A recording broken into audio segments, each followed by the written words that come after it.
Olá pessoal, tudo bem? Reflexão sobre processo penal é mentira. Vamos lá. Bom, eu estava pensando um pouco sobre essa questão que envolve o processo penal como um lugar em que se encontram narrativas, né? E por que eu estava pensando isso? Porque muitas vezes as pessoas vêm e me questionam sobre a questão da mentira. Ué, então você vai defender alguém e você pode mentir. Você vai mentir para defender essa pessoa? Aí a resposta não pode ser muito óbvia, nem muito simplista, né? Nem que sim, nem que não. Geralmente, a coisa no direito gira em torno do depende. E é basicamente isso mesmo. Depende muito, né? Se você vai mentir ou não. E também definir o que é mentira, né? Porque com essa pergunta, a pessoa geralmente, por debaixo dessa pergunta, por detrás dessa pergunta, tem um pressuposto de que a acusação quase sempre é verdadeira. Exceto naqueles casos tremendamente absurdos de algum erro judiciário que só vai ser considerado mentirosa a acusação, muito tempo depois. Então, com tudo que a gente sabe do processo penal, e aqui nem se falando a respeito de seletividade e essas coisas, mas a acusação é uma parte no processo. Ela não é imparcial.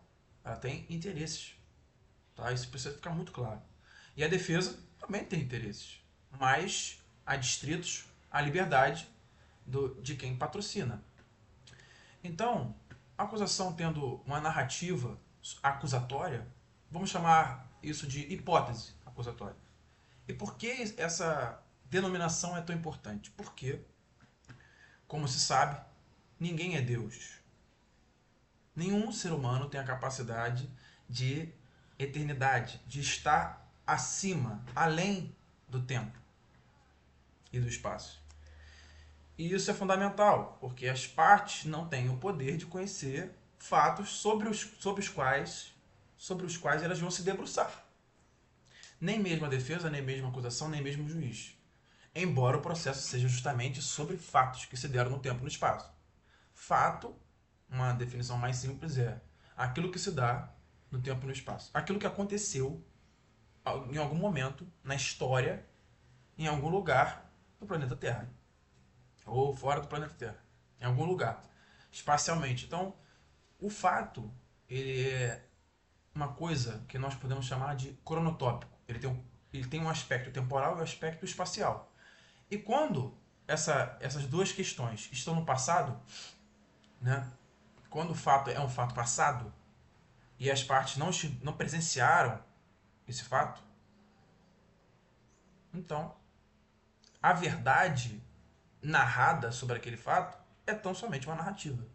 Tanto a hipótese acusatória quanto a hipótese defensiva são narrações sobre algumas coisas que as pessoas conseguem entender sobre aquele fato que aconteceu no passado. Ninguém, em nenhum momento, presenciou aquele fenômeno. Então não pode conhecer totalmente aquele fenômeno. Não se tem essa capacidade. Então essa denominação de verdade e mentira, ela já começa a tomar outro contorno. É lógico que a acusação tem um dever de buscar alguma verdade sobre o que aconteceu. E com isso a gente quer dizer algum grau de certeza e, portanto, de credibilidade à sua hipótese. Do mesmo modo que a defesa precisa ter um grau de credibilidade da sua hipótese muito elevado. Agora é que entra a questão da mentira na nossa discussão. Se não há mais uma conexão entre verdade e mentira, mas isso é ressignificado para a gente dar grau de credibilidade, grau de certeza, né, sobre o que aconteceu no passado, mediante o contraditório e demonstração de provas. O que é prova? Nada mais, nada menos do que um signo, do que uma imagem do que aconteceu. Mas a prova não é aquilo que aconteceu. É uma questão até filosófica difícil de abstrair, né? Principalmente quando você tem diante diante de você um vídeo daquilo que aconteceu, ainda assim não é o fato. O fato é aquilo que se deu no tempo e no espaço. Um vídeo pode ser interpretado, um fato somente pode ser vivenciado. E aí, a questão da verdade e da mentira é ressignificada por essa questão de grau de certeza. Então a defesa pode mentir? Ora, ninguém faz essa pergunta para a acusação. Se o Ministério Público não tem total ciência, ou qualquer acusador, né? Até numa queixa-crime, por exemplo, que é um acusador privado, vamos chamar assim, né? Se a acusação não tem completa ciência sobre o que aconteceu no passado, não estaria ela mentindo também? Ela pode estar traindo sua convicção, e nós vamos chamar isso só de mentira, isso de verdade, né? Ou seja, ter uma convicção sobre o fato e, ao contrário da sua convicção, isso seria mentira. Sendo que o que aconteceu de verdade não foi aquilo.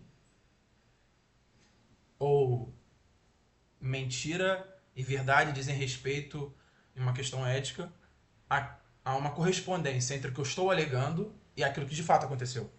Porque se for a respeito da convicção, bom, isso a coisa fica subjetiva demais. Então, não haveria nem mentira nem verdade, não é mesmo? Isso seria ser um relativismo, naturalmente. Então, o que nós podemos falar sobre a atividade da defesa a respeito da mentira? O acusador, e assim eu concluo a nossa discussão aqui. O órgão acusador levanta uma hipótese acusatória. O órgão acusador levanta uma narrativa sobre um fato passado e apresenta o que entende ser um elencado de provas para o juiz ser convencido sobre aquela narrativa. A defesa, por sua vez, vai trazer um elencado de provas sobre a sua hipótese defensiva, sobre a sua narrativa defensiva, para convencimento do jogador. A questão principal é: se a narrativa defensiva é mentira em relação ao fato que se deu no passado, e mesmo assim é capaz de convencer o jogador, significa, portanto, que a hipótese acusatória tem um grau de credibilidade, certeza, muito abaixo, para convencimento, é lógico, de uma pessoa, de um ser humano. E aí, isso é uma outra questão. A questão do processo penal ser destinado, ter como destinatário de provas o juiz singular, um ser humano que vai ser convencido. Né? O convencimento de alguém, né? Que tem vieses, que é um ser humano.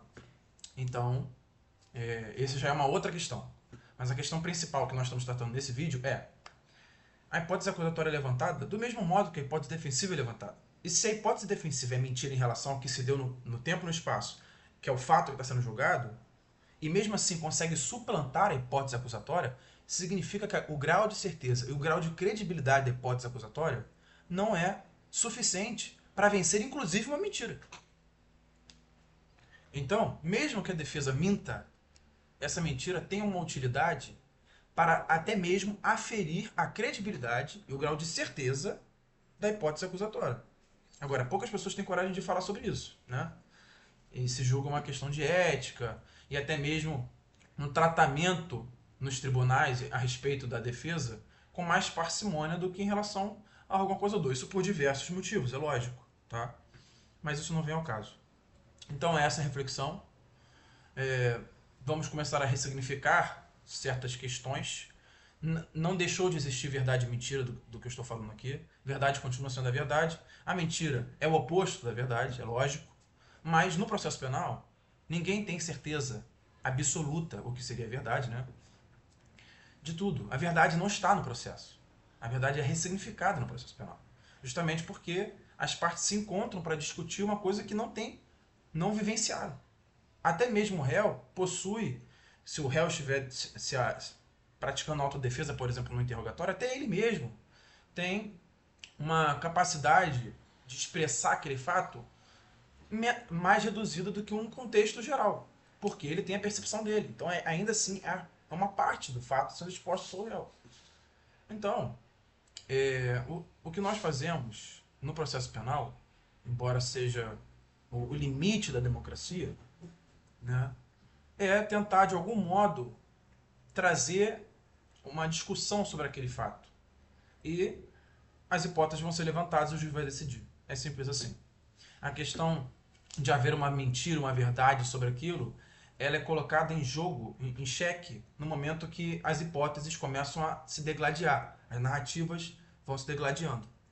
Então, é isso que eu tinha para dizer. Agradeço isso daí, tá? E nos vemos em outra oportunidade. Valeu, pessoal. Estamos aí.